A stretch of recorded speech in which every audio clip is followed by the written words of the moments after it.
Boa tarde, meninos. Tudo bem? Boa tarde, professora. Como é que passaram? Semana feliz?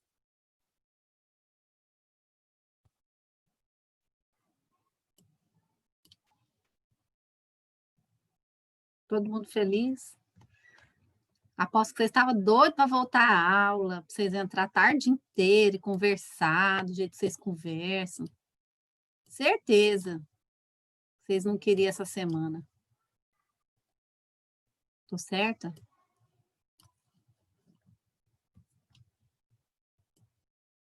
Eu não tive semana feliz. Mas minha semana não foi triste também. Trabalhei normal. Moçada, vamos começar, né? Para a gente ir para a nossa última aula do dia. E espero que todos estejam muito bem, que essa semana tenha sido para dar uma renovada aí no ânimo de vocês. A gente já está aí na reta final de 2020, né? Graças a Deus a gente está sobrevivendo a esse 2020. E é difícil a gente ser muito grato, né? A gente acha que a gente sempre é vítima da situação, que tudo está ruim, que podia estar melhor. Mas, assim, é bom a gente também pensar que poderia estar pior. Então, a gente é vencedor por isso, né? Hoje a gente vai falar de um ditado popular que, que vocês conhecem, né? Que é água mole em pedra dura, tanto bate até que fura. Eu não sei se vocês são como eu, mas eu demorei muito tempo a entender o que esse ditado significava. Alguém ainda não entende o que ele quer dizer?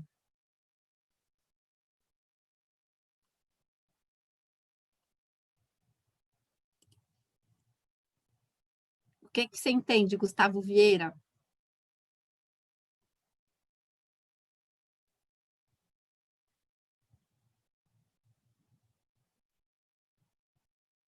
Gustavo, cadê tu? Ah, você não entende esse ditado? Pensei que você sim, que você entendia. Tem alguém que entende o que esse ditado quer dizer? Água mole em pedra dura, tanto bate até que fura? Sim, Nunca vi água furar pedra. Boa, Luiz Gustavo. Verdade, né, Luiz Gustavo? Será que é verdade? Quem falou sim foi a Júlia. Júlia, o que você foi. entende desse ditado? Eu entendo que por mais que algo pareça impossível, se a gente persistir, dá certo. Ai, que bonitinho. É isso aí, né? A gente tem que ser insistente. Hoje mesmo, assim, tipo mãe, sabe? Hoje mesmo, na hora, depois do almoço, aí eu sempre, todo dia eu falo para minhas filhas, gente, acabou de almoçar, vai lá, escova o dente, não espera a mamãe mandar. Mas todo dia eu tenho que mandar, né? Então, aí hoje, a hora que eu fui falar, gente, vamos escovar o dente, a hora que eu vi a minha mais velha, já estava lá com a escova. Então, água mole em pedra dura, tanto bate até que fura, né? Chega uma hora que parece que entende. É igual eu com a conversa de vocês me deixam falando sozinha, mas eu vou insistir até o final do ano, pelo menos. E aí a Júlia mesmo, que quase não conversa, hoje está conversando comigo, olha que bom. Então, devagarzinho, a gente vai furando essa pedra aí, viu, Luiz Gustavo? Mas eu quero saber o que isso tem a ver com ciência, né? E como que a gente vai fazer um experimento sobre isso. Então, se você está igual essa menininha aí, não entende nada. Ah, entendi. Mentira, não entendi. E eu definitivamente entendi nada. Vamos até o final da aula que vocês vão conseguir compreender onde eu quero chegar.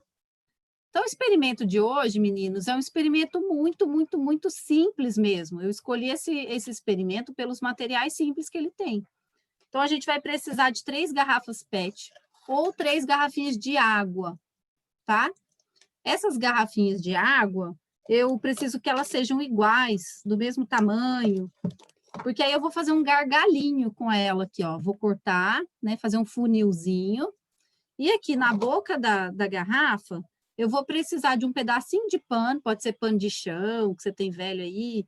Eu peguei aqui em casa aquelas gaze de ferimento, de machucado, sabe? Que é tipo uma fralda. E Aí eu peguei aqueles araminhos de pão, certo? E com o araminho de pão, vou fazer em uma aqui para vocês verem como eu fiz. Eu peguei aqui um pedacinho da gaze, peguei aqui a tampinha, né? A boca da... Tampinha nada. A boca do gargalo. E aí eu amarro aqui com o araminho de pão para eu fazer tipo um funil. Espera aí que eu vou fazer agora. Eu já fiz nos outros dois, deixei esse só para fazer na hora da aula.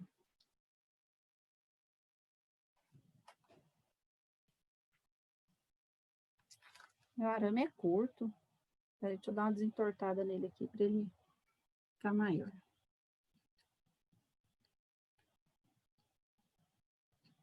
Aí, desse jeitinho, tá? Desse jeito eu tenho um funilzinho simples e vou colocar aqui na minha garrafinha.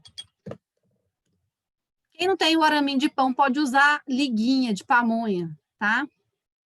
Que goiano gosta de uma pamonha. Eu não sou goiana, mas eu gosto de piqui e gosto de pamonha. Galera, o papo hoje é sobre ciências da Terra, tá? E é até interessante o 9º ano ter contato com essa disciplina, porque acaba que ciências da Terra é um conteúdo dentro das ciências que vocês veem lá no 6º ano, basicamente. E aí, quando vocês chegam no 9º, muitos conceitos já estão perdidos, esquecidos, né? Ou vocês têm um conceito meio vago sobre algo, não tem certeza.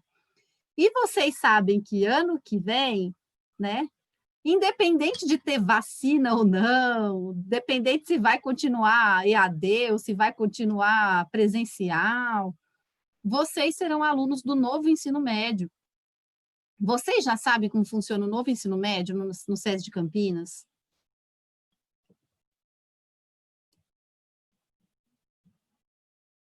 Mais alguém? Mais ou menos? Gustavo Vieira, Luiz Gustavo não sabe, o Gustavo Vieira sabe mais ou menos. Vocês não têm nenhum amigo que é do primeiro 6? Ou do segundo 6? Sim? Então, tem, beleza. O novo ensino médio, ele tem uma postura um pouco diferente do ensino médio regular, certo? Então, o SES de Campinas, ele foi precursor na implantação desse método, né? Que é um método que vem quebrar essa sala de aula clássica que a gente conhece, onde o professor fica na frente, os alunos ficam todos enfileirados. Então, no novo médio, o Gustavo Pina falou que a prima dele é do primeiro 6. Qual que é a sua prima, Gustavo? Nesse novo modelo de ensino, os alunos são mais ativos. Então, vocês vão ter uma disciplina, né? E o SESI de Campinas, o itinerário dele que ele fala, quando a gente fala itinerário de ônibus, é por onde passa, não é? Então, o SESI de Campinas, o itinerário dele, por enquanto, é ciências da natureza. Então, o forte do SESI de Campinas será ciências da natureza. E ano que vem, Sara, tá certo.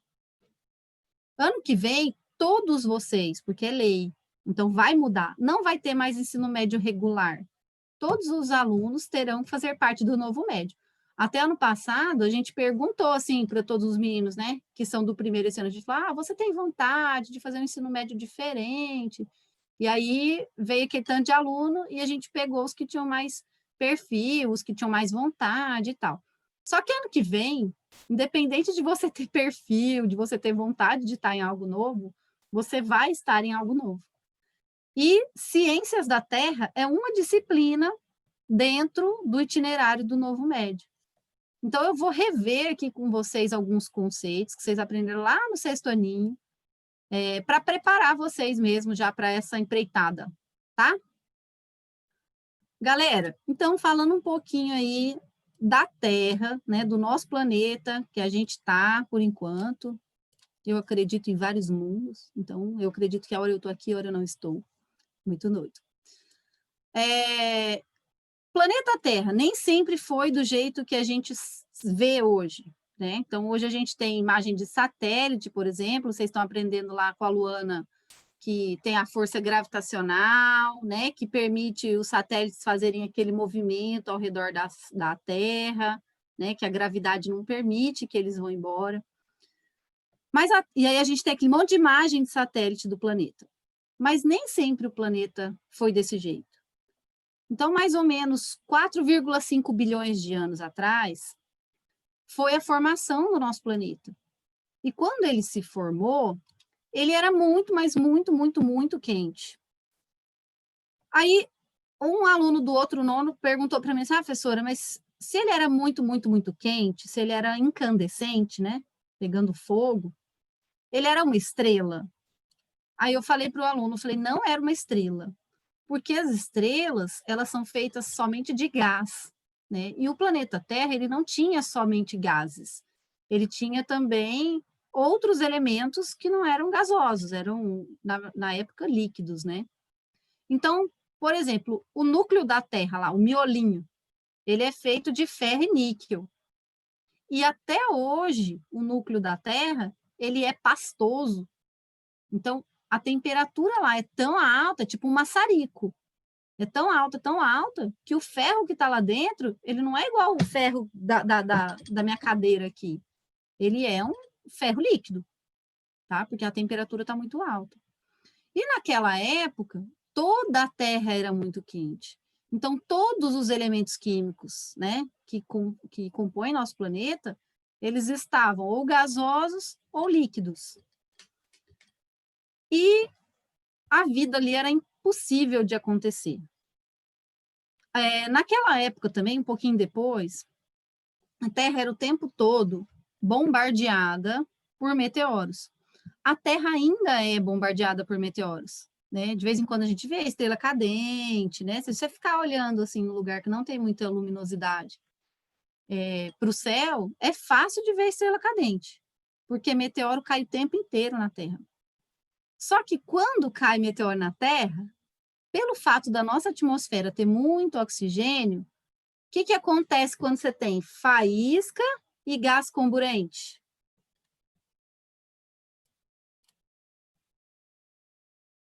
O que Fogo. acontece?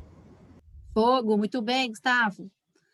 E aí, a pedra que está caindo em alta velocidade é como um fósforo riscando a atmosfera. Entrou aqui na atmosfera, encontrou oxigênio, ela começa a queimar. E aí, ela não chega nem a atingir a crosta, certo? Por isso que a gente só vê assim uma passagem. Porque quando chega aqui no solo, já não tem mais nada para queimar, já virou poeira. Mas naquela época, valeu, João Gabriel, agora que eu vi essa resposta. Naquela época, né, bilhões de anos atrás, não tinha essa quantidade de oxigênio que a gente tem hoje. Na verdade, não tinha oxigênio na atmosfera, certo? Por isso que a vida, do jeito que ela é hoje, ela não poderia ter acontecido naquela época. E se não tinha oxigênio daquele jeito, do jeito que tem hoje, quando um meteoro entrava na Terra, por mais que ele viesse em alta velocidade, ele não queimava. E aí a Terra era o tempo todo bombardeada por esses meteoros. Um desses meteoros foi tão grande, que ele conseguiu arrancar um pedaço, né, da superfície da Terra, que é essa segunda imagem que vocês estão vendo aqui. E ao perder esse pedaço, sabe quando você chuta assim a ponta do dedão na quina do móvel? Você dá aquela lapinha assim, ó. Ontem eu fiz isso com o dedinho. Ou então no asfalto, quando você dá aquelas chutadas no asfalto e tira uma lasca do seu dedão. Foi mais ou menos isso que aconteceu na Terra. Um meteoro muito grande tirou uma lasca dela. Só que a gravidade, ela já existia nessa época, porque foi a gravidade que permitiu os elementos ficarem juntos ali num ponto do universo, certo? Aí essa lasquinha foi arrancada, mas ela não conseguiu ir muito longe. Aí ela ficou orbitando aqui em torno da Terra. Quem que é essa lasquinha que está até hoje orbitando aqui?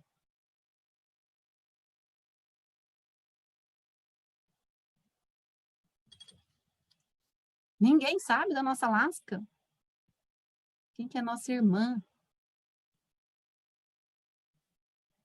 Muito bem, Gustavo Vieira. É a Lua, né? Inclusive tem estudos mostrando assim aonde que essa lasca foi arrancada, né? Porque tem todo o estudo da superfície oceânica lá do assoalho do oceano. Isso era uma coisa que eu tinha dificuldade de entender, gente. Eu não entendi assim, ó. Quando falava de crosta terrestre, eu achava assim, que embaixo do oceano era fogo. Aí eu falava, mas por que fogo não apaga? Se tem água em cima? Vocês têm essas coisas meio doidas, assim? Pensar uns trem errado, igual eu pensava? Só que eu não sabia que, na verdade, embaixo do oceano tinha o assoalho oceânico, né? Então, a crosta terrestre, ela é inteiriça, né? Ela dá volta na Terra inteira. Ela não é só onde tem continente. Onde tem continente é porque está mais alto, né? E onde tem a parte profunda, cobriu de água. Bom, então, bombardeamento por corpos oriundos do espaço, né? Esses meteoros, fez com que um monte de elemento químico, inclusive carbono, que é de tudo que a gente é feito, né? Nós somos carbono puro, e moléculas de água, né? Que hoje você toma, eu bebo aí, elas vieram nesses asteroides que caíram na Terra nesse período.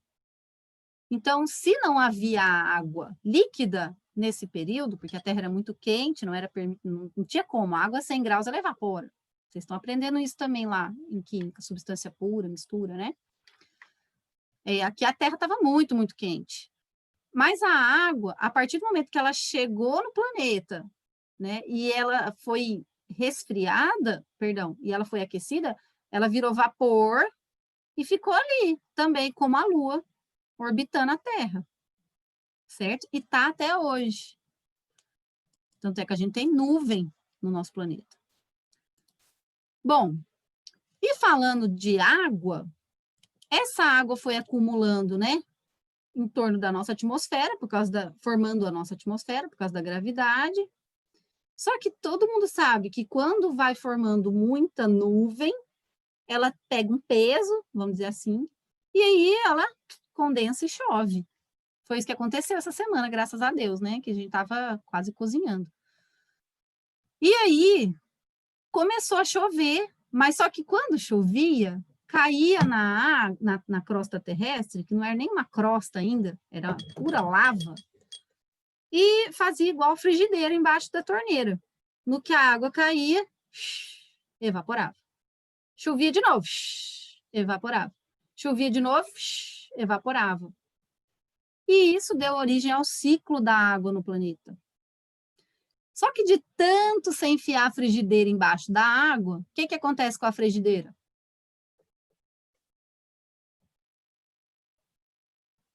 Ela esfria. Ela esfria. E com o planeta não foi diferente. Então a gente percebe nessa imagem aqui que já começou a acontecer um resfriamento, já começou a ter aquela casquinha mais sólida, que hoje a gente chama de crosta terrestre. Claro que a atividade vulcânica ainda era intensa, e a vida, como a gente conhece também, ainda não podia acontecer. Mas olha só, com o tempo, a paisagem foi se modificando e ficou do jeito que ela está representada aqui nessa imagem hipotética, com muitos buracos devido a esse bombardeamento de meteoros, e aonde chovia, a água começou a empoçar. Ainda muita atividade vulcânica, pouco oxigênio, mas essa condição aqui já permitiu existir um tipo de vida no planeta. Quem que são os We Are the Champions, my friends, do planeta Terra?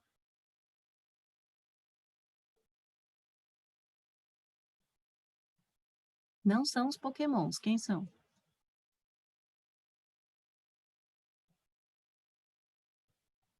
Gente, são elas, as bactérias. Enquanto você aí, esse ser evoluído, pluricelular, que pensa, né? Não conseguia sobreviver nesse mundo, as bactérias conseguiam. Mas não é qualquer bactéria também, tá? São bactérias chamadas extremófilas, porque elas conseguem sobreviver em condições extremas, tá? Então, em extremo calor, em pH muito ácido, em condições sem oxigênio. Até a gente fez um experimentozinho há um tempo atrás, de fermentação, acho que foi o terceiro experimento nosso. Esse é o 10º, tá? Inclusive, aula que vem, garotos, a gente vai fazer um exercício, uma atividade avaliativa durante a aula, tá? Porque a gente está completando 10 aulas práticas. Então, não faltem, porque aí vocês perdem a chance de pontuar na disciplina de ciências. Aí essas extremófilas, elas conseguiram colonizar esses oceanos primitivos, né? E isso que deu origem à vida. Essa é uma das teorias de origem da vida. E hoje, né, através dessas imagens aéreas, tanto de avião quanto de satélites geoestacionários, a gente consegue ter dimensão de como é o relevo, né, do nosso planeta. Então, a gente saiu dessa temperatura aqui, bem quente, e estamos assim. E aí, vamos parar aqui ou vai continuar esfriando o planeta? O que vocês acham?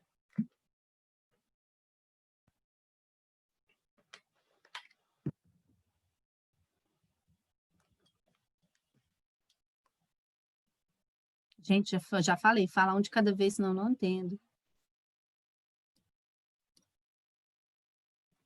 Pedro Henrique, você sempre conversa. Acho que vai você não está continuar resfriando.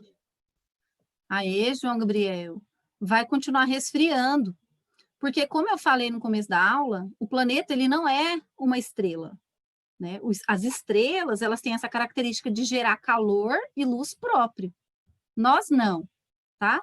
Nós estamos num lugar que foi aquecido por causa de uma explosão, mas como tipo uma panela, você colocou ela no fogo lá, né? Aí ela esquentou. Aí você desligou a chama. Daqui um tempinho, ela vai perdendo temperatura até esfriar, porque ela não tem a capacidade de gerar calor próprio, certo? A Terra, ela esquentou. Vou falar agora, Gustavo Pino, do que você me perguntou. A Terra, ela esquentou muito na explosão, né, que formou o sistema solar. Só que agora ela está em constante resfriamento. Só que o resfriamento da Terra, ela está acontecendo de fora para dentro. Tanto é que o núcleo terrestre, que é cheio de níquel e ferro, né, chamado NIF, o núcleo terrestre, por causa do níquel e do ferro, ele ainda continua quente, né, e com metais metais líquidos, devido à alta temperatura de fusão. Bom, aí o Gustavo Pina perguntou o que eu acho do pensamento da Terra plana. Olha, eu não sou terraplanista. Por motivos, assim, para mim, óbvios. Talvez os terraplanistas eles tenham vários contra-argumentos. Eu acho que eu nunca conversei com um terraplanista. Mas desde o momento que você tem imagem de satélite e você já viu lá de cima, né, que a Terra é plana, que a Terra é esférica, fica difícil você contradizer um fato. Então, eu não sou terraplanista, eu terra redondinha para mim. Você é, Gustavo Pina, terraplanista? Eu não. Tem quem seja, né? Eu não sou também, não. Bom, então a Terra está resfriando de fora para dentro. Ah, professor, como é que você sabe que lá dentro é quente se ninguém foi lá hoje? Como é que a gente sabe? Qual que é a prova?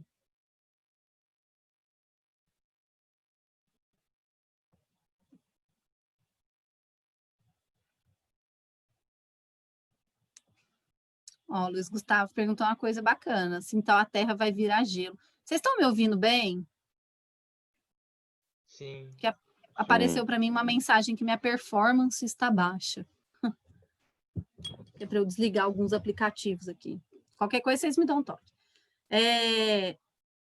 Olha, ela tem chance de congelar, sim. Eu não sou geóloga, né? Sou bióloga. Mas, no meu entendimento, assim, ó, o Sol, ele não é eterno. Né? O Sol também é uma estrela e, como toda estrela, tem um ciclo. Então, o Sol um dia vai apagar, certo? Ele apagando, é ele que aquece a Terra. Se ele não aquecer a Terra, vai congelar tudo. Vai esfriar. Não vai ter fotossíntese, não vai ter vida. Não do jeito que a gente conhece. Pode ser que a Terra evolua para ter um outro tipo de vida? Com certeza, né? Do mesmo jeito que a gente acha, olhando aquelas imagens da Terra primitiva, a gente falava, não, imagina, aqui não pode ter vida. E tinha as extremófilas. Então, a gente não pode julgar que nós somos os mais evoluídos. Talvez a gente não se adapte a esse planeta novo, mas outros seres se adaptarão. Então, vamos lá. A Terra do jeito que a gente conhece hoje, com esse relevo que tem hoje, tá? Essas paisagens aqui, que parecem ter sido esculpidas, elas, na verdade, foram esculpidas. Mas quem que esculpiu?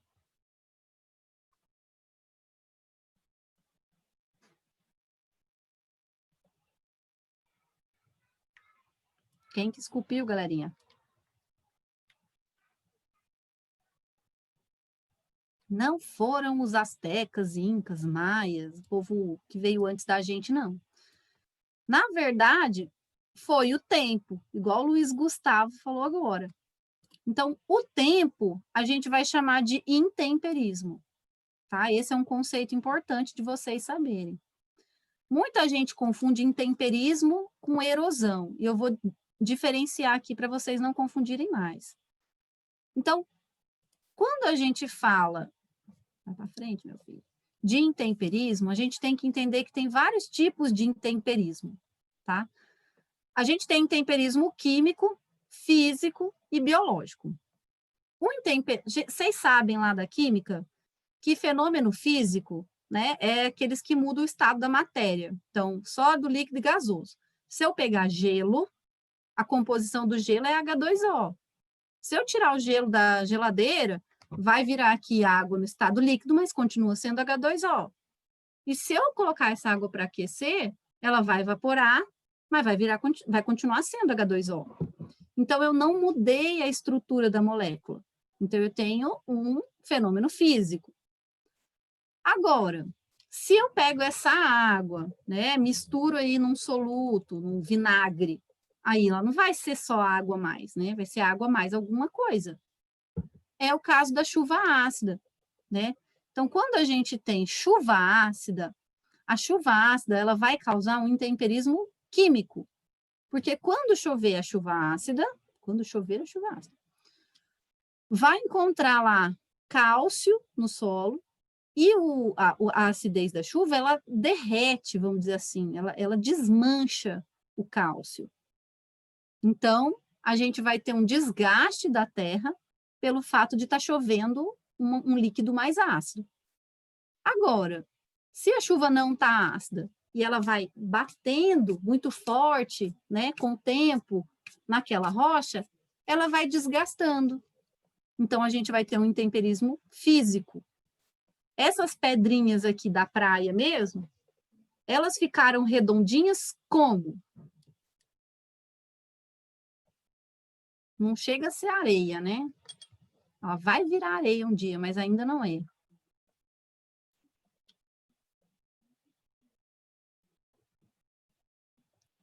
Repetindo, meninos, como que essas pedrinhas da beira do mar ficaram redondinhas? Não sei. Obrigado por responder. Aí a gente responde. Água mole em pedra dura, tanto bate até que fura. Então, a água do mar, ela vem, a maré, né? Movimenta essas pedras, as pedras rolam entre elas e vai desgastando de forma redonda, e vai lapidando a pedra, deixando ela redonda. Certo? Aqui, nesse outro caso aqui, você pegar os Andes, né? Que eles congelam e descongelam, aqui do nosso lado, no Chile. Quando congela, né, o gelo, ele faz a rocha contrair. Então, ela contrai a rocha. Quando vem o sol quente do verão, aí a rocha dilata. Essa contração e dilatação da rocha é igual a gente pegar copo de vidro quente e enfiar na geladeira. Ou o contrário, você pegar um copo que estava no freezer e colocar uma água quente. O que acontece com o copo? Vai estourar. Estoura, né? E a rocha é a mesma coisa. Ela vai craquelando, ela vai quebrando.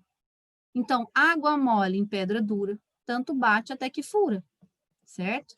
Aí, no caso aqui, foi diferença de temperatura, intemperismo físico. E nessa rochona aqui, ó, a gente percebe a presença de musgos. Musgo é planta. É uma planta muito pequenininha. Aquelas que dão no muro e a gente fala que é lodo, mas não é lodo, é musgo. Esse musgo aqui, ele vai incrustando na rocha, a raizinha dele vai penetrando a rocha e também vai quebrando, dando essas rachadurinhas. Isso, ao longo dos anos, vai fazer com que a rocha se quebre. Então, ele altera a superfície da Terra. E aí já é um temperismo biológico, porque tem a ver com vida. E agora, para vocês entenderem a diferença entre intemperismo e erosão, olha esse GIF aqui, ó.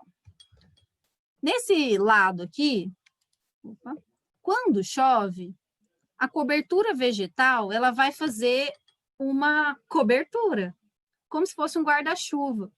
E aí a chuva, ela bate no solo, bate na rocha, mas não com muita força. Então, aqui vai ter intemperismo? Vai, porque como disse aqui acho que o Luiz Gustavo, ou o João Gabriel, o tempo vai fazer com que essa rocha, esse solo, seja desgastado. Só que quando não tem cobertura vegetal, o desgaste é muito mais intenso e a gente tem a deposição de sedimentos, né, que é a rocha em pó, em outro lugar. Tá vendo que está desbarrancando aqui? Então, isso aqui, né, é um intemperismo e a consequência é a erosão, porque está sendo arrastado o sedimento. Aqui a gente tem o intemperismo, mas não tem a erosão, porque a plantinha consegue segurar o solo. Isso para a agricultura, meninos, é uma informação valiosíssima, porque apesar da gente não querer, né, nós somos um país agrícola, né? A maioria da renda do país vem da agricultura. Então, Goiás mesmo. Goiás é forte, é soja, sorgo e gado, certo? Bom, e agora, meninos, pensando nesse princípio de água mole em pedra dura, tanto bate até que fura, pensando aí na contração, dilatação das rochas, né, com a ação da água, da chuva, no vento também, eu quero mostrar para vocês o ciclo das rochas, porque as rochas, elas também, elas se transformam. Olha aí, é um videozinho. Tipos de rochas. Um recurso natural é algo que é encontrado na natureza e pode ser utilizado pelos seres vivos na Terra. Por exemplo, água, ar, plantas, animais, etc. Rochas são um exemplo de recurso natural. Vamos aprender mais sobre as rochas em detalhes. A Terra é formada por camadas. A camada mais externa é chamada de crosta. A crosta é composta por rochas. Rochas podem ser muito grandes ou podem ser minúsculas. Elas podem ter cores diferentes e ter tamanhos diferentes. Existem 3 tipos de rochas. Seus nomes dizem como elas são formadas. Sobre o solo, há rocha quente derretida. Isso é chamado de magma. Quando o magma esfria, torna-se rocha. O magma chega à superfície dos vulcões. Forma rocha acima da superfície. O magma também pode esfriar sobre a superfície e fazer pedras sobre o solo. As rochas que são formadas a partir de magma são chamadas de rochas ígneas. A crosta terrestre é feita principalmente de rochas ígneas. Existem mais de 700 tipos. Às vezes, pedaços de rochas minerais e solo são movidos pelo vento e água. Eles são levados para um lugar diferente e são empilhados juntos. Se acumulam sobre lagos e oceanos. Eles se pressionam juntos ao longo do tempo. As rochas que são formadas dessa forma são chamadas de rochas sedimentares. Isso é porque as partes que as compõem são chamadas de sedimentos. Outras rochas mudam de um tipo para outro. São as metamórficas. O seu nome significa transformação. Essas rochas são formadas frequentemente sob montanhas. A pressão ou o calor transforma essas rochas. Elas podem mudar de calcário para mármore, por exemplo. Pensamos em rochas como sendo muito fortes, mas elas se desgastam ao longo do tempo. Vento e água desgastam as rochas. O que acontece quando as pedras quebram? Elas se tornam parte do solo. Vamos agora resumir o que aprendemos?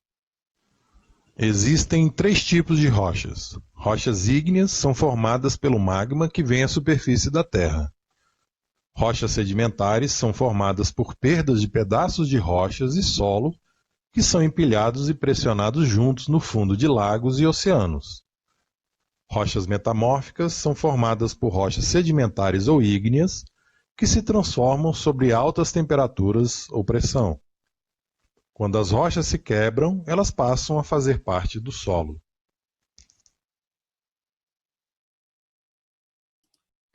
Então, meninos, a gente notou ali pela explicação no vídeo que basicamente a gente tem 3 tipos de rocha, né? Então, a gente tem as magmáticas, que é só você lembrar do magma da Terra, né? Então, são as rochas que vêm de origem vulcânica. Essa é a mais fácil da gente entender, porque a lava estava líquida, aí tem a erupção, entra em contato com a atmosfera, resfria, vira uma pedra, vira uma rocha, né? Que é chamada magmática ou rocha vulcânica. A sedimentar. A sedimentar é aquela rocha que foi desgastada e virou sedimento, virou pozinho. Só que esse pozinho foi pressionado, por exemplo, no fundo de um lago, né? A água faz pressão e forma lá embaixo do lago, então, uma rocha sedimentar, que é feita a partir de sedimentos de outras rochas. E a gente vai ter as metamórficas, aí vocês lembrem da metamorfose da borboleta, né? Que é a transformação da borboleta, que são as rochas, por exemplo, igual ele falou, o mármore, que depois vira granito, ele falou, não é? Ou é mármore? Agora eu já não me lembro. Então, você vai ter um tipo de pedra, vamos dizer assim, sendo transformado em outro tipo de pedra. Ai, professor, e como que tem essa metamorfose, essa transformação? Através do intemperismo, certo? Então, o intemperismo, ele vai sedimentar e vai transformar as rochas. Quando o sedimento não vira rocha, ele vira solo. Então, se a gente pegar a imagem dessa praia aqui, ó, essa praia, geologicamente falando, ela é uma praia jovem, tá? Que não tem muito tempo que essa praia se formou. Nossa, professora, mas praia se forma? Claro, vocês não viram lá na formação da Terra? Que os oceanos foram formados depois, certo? E as rochas estão em constante transformação. Então, um pedação de rocha vai sendo diminuído até virar sedimento. Como aqui a areia ainda não é areia, é pedregulho, então a gente entende que é uma praia nova. Daqui uns milhões de anos vai ser areia aí, que é água mole em pedra dura, tanto bate até que fura. Tipos de rochas. Bom, se a gente tem diferentes tipos de rocha, quando elas se desgastam, a gente vai ter diferentes tipos de solo. Basicamente 3, tá? A gente tem o solo mais arenoso, e aí a gente tem vários tipos de areia. Tanto é que quando a gente vai construir, você chega lá na construção, lá na loja de construção, você fala, eu quero areia grossa, quero areia média, quero areia fina, né? Então, tem vários tipos de solos arenosos. A gente vai ter um solo que é umífero ou humoso, então pode ser os 2 nomes, que é aquele solo que é cheinho de bactérias, cheinho de matéria orgânica. Inclusive, é aquele solo que a gente fez naquele experimento da composteira. Olha como é que está meu composto, que bonitinho. Olha aqui. Pretinho, ó. E a gente tem o solo argiloso, que é aquele que contém argila, tá? Não é aquela argila que a gente compra para fazer trabalho escolar, não. Que aquela lá, ela já foi industrializada. Então, você pegou um solo argiloso e separou desse solo argiloso só argila. Esse solo argiloso é um solo típico aqui do Cerrado. Tanto é que quando a gente passa na estrada, a gente olha ali esses cortes, né, no relevo, a gente percebe que tem essa cor vermelhada, né? Essa cor avermelhada, ela indica um solo cheio de ferro, tá? Porque o ferro, ele tem esse tom laranja. Bom, e aí, por que a gente tem que aprender isso? Dependendo do solo que a gente tem, nós vamos ter uma fertilidade nesse solo, nós vamos ter um pH diferente nesse solo, lembrando lá do pH, né? Solo mais ácido, solo mais básico, solo neutro. A gente vai ter uma textura de solo diferente, Então, se você pegar um solo argiloso e misturar com água, ele vira um barrinho. Se eu pegar areia e misturar com água, ela não vira barro. Então, a textura é outra. E também a gente vai ter uma porosidade diferente. Essas características, para quem gosta de ciências agrárias, tem vontade aí de mexer com terra, com roça. Ai, professor, não quero ser da roça. Você não precisa ser um cara da roça, você pode fazer engenharia agronômica, entendeu? Você pode fazer engenharia agrícola, você pode fazer engenharia de produção. São várias profissões que vão levar você a lidar com a terra, mas não dessa forma roceira que a gente imagina. E a gente precisa conhecer essas características do solo para que a gente seja produtivo, né? Então, eu vejo muito aqui em Goiás, né, que as fazendas, eu não sei se vocês têm fazenda na família, mas aqui, né, geralmente o povo tem. Era assim, era do bisavô, aí passou para o vô, passou para o pai, um dia vai passar para você, e aí ninguém nunca estudou nada sobre terra, mas o bisavô fazia, o vô fazia, o pai faz, o filho faz, e as terras são muito grandes e elas não produzem muito. Se você vai lá para Minas, São Paulo, a gente vê uma diferença. As terras são menores, né, não são tão grandes, mas a produção, né, de leite, carne, café, cana, é muito maior. Por quê? Porque deixou de ter essa característica de fazenda familiar. E as famílias, né, que eram as donas da terra, elas passaram a ter uma visão mais empreendedora. Então, o filho falou assim, nossa, deixa eu fazer engenharia agronômica, que eu vou fazer esse pedaço de terra do meu pai render muito mais.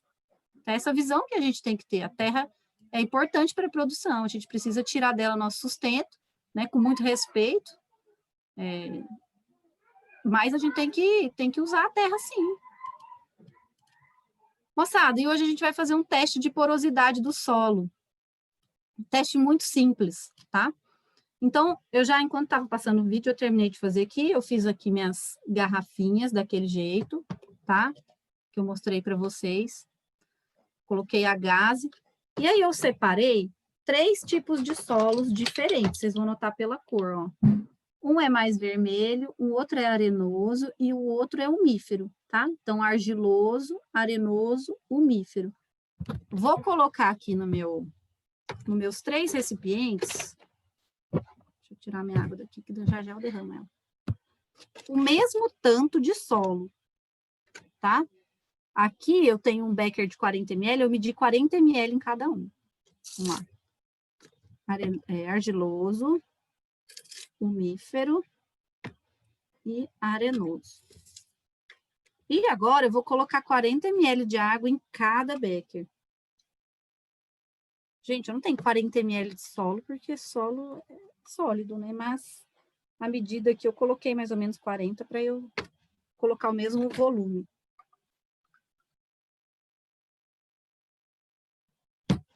E agora, ao mesmo tempo, né? Quase, porque eu não tenho 3 mãos. Eu vou colocar a água aqui e a gente vai ver qual que vai ser mais poroso. E o que é essa porosidade? É o espaço entre um sedimento e outro. Isso é importante para a drenagem do solo. Então, se eu estou querendo fazer plantação de arroz, igual lá na China, eu tenho que ter um solo pouco poroso, porque o arroz ele cresce no alagado. Mas se eu quero, por exemplo, fazer plantação de soja, eu não posso que esse solo fique alagado, senão minha soja morre. Então, para cada cultivo, né, um tipo de terra. Vou colocar areia e o umífero. E agora o argiloso.